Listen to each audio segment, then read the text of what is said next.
So I got the Marvel Superheroes Countercade from Arcade1up. I just wanted to briefly go over it. This is my first Countercade. I have one of the 3/4 scale. It's actually the Marvel vs. Capcom one. But since this one has Marvel vs. Capcom on here, as well as X-Men vs. Street Fighter, Marvel Superheroes, and the Punisher, I just wanted to briefly go over it. So let's go ahead and turn it on here. As you can tell, the newer Countercades have a lit up marquee.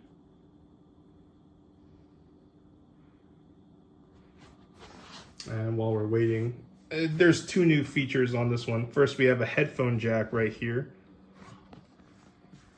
Yeah, it's still super loud when you turn it on.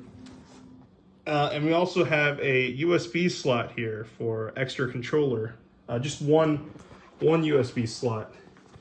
But if it's too cramped, which I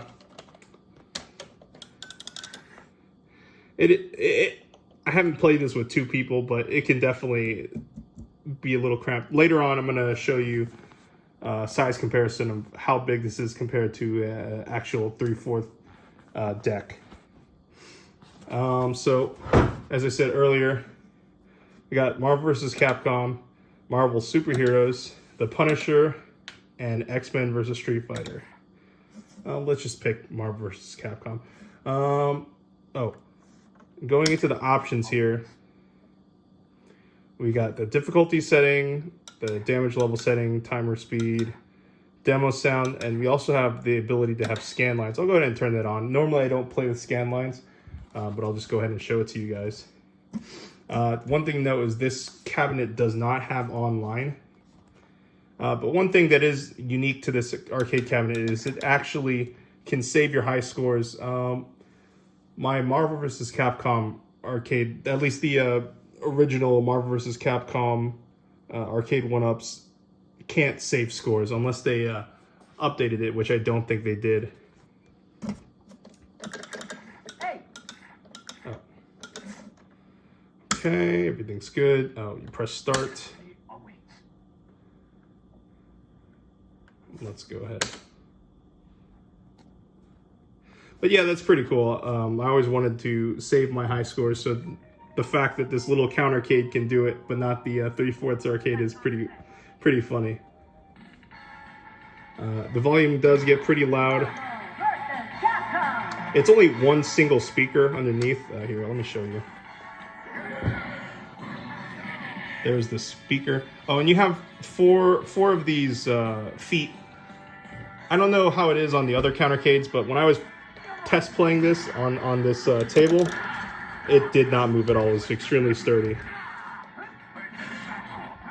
Oh, and here, let's take a look at the scan lines.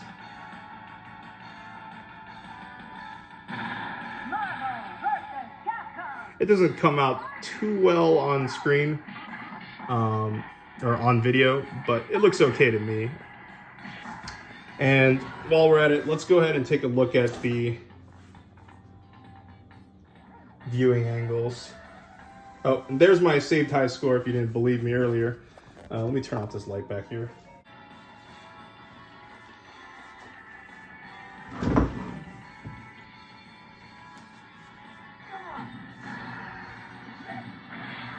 So I think the viewing angle is acceptable. I don't have any comparison, but it looks good to me. Let's get an aerial view. Yeah, pretty good. It's not washing out. As I mentioned earlier, you can actually play with a controller on either side. You can play either first or second player side. Let me go ahead and... the cool part about using a controller is if you press the guide button, it'll immediately take you into the menu rather than holding start. So down here you have the option to swap controllers. Right now it's set to player 2 for the USB controller, so if you want to swap it to player 1, you just press start and then go back to resume.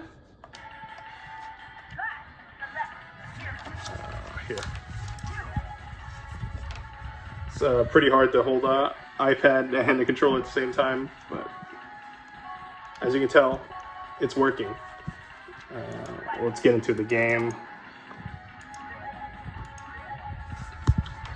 So that's a way to play with two people without like having to both be on the control deck, because it might get pretty cramped if you're two adults.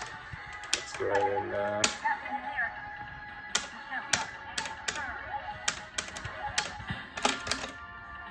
by the way, the buttons feel similar to the Marvel vs. Capcom arcade cabinet, although I upgraded mine, so I'll probably upgrade these in the future. And as you can tell here, the buttons are mapped correctly, at least on the Xbox side. I tried a PlayStation 4 arcade stick earlier, and the mapping was just completely wrong across the board. So it depends on what kind of controller you use. But yeah, it works here. Let me try to do a Hadouken one hand. There you go. So yeah, controller works fine. I was testing it. Normally I would just play with the stick, but if you're more of a controller player and you feel more comfortable, it's definitely possible. Before I end this video, I just wanted to do a quick comparison, kind of unfair comparison, but it definitely puts things into perspective between the Arcade1up 3/4 scale cabinet and the Countercade. I don't remember how big the screens are. I think this one's 8 inches and this one's 17 inches. Somebody can correct me on that. But the control deck actually isn't that far off from the main control deck in terms of width. This one's 16.5 inches, while the main one is, or not the main one, but the 3/4 one is 19 inches. And you lose a little bit of space, but that's to be expected from the form factor of the small Countercade. But I was playing it, playing arcade mode on Marvel vs. Capcom, and honestly, I could just play on it just fine. I'll probably change the buttons out, but overall, I really like it. It was way cheaper. This one was $180 on Amazon. I think it retails normally for like $225 or $230, while this one right now, I think it's retailing for $550 on Best Buy, but it comes with a stool as well. So those are things to put into consideration, and then ignore the little aftermarket stuff that I put on.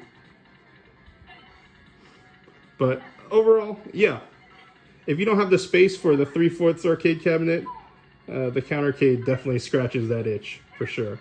Even though it doesn't have Wi-Fi, but it's still a cool novelty toy for sure. Anyways, I'm out. Peace.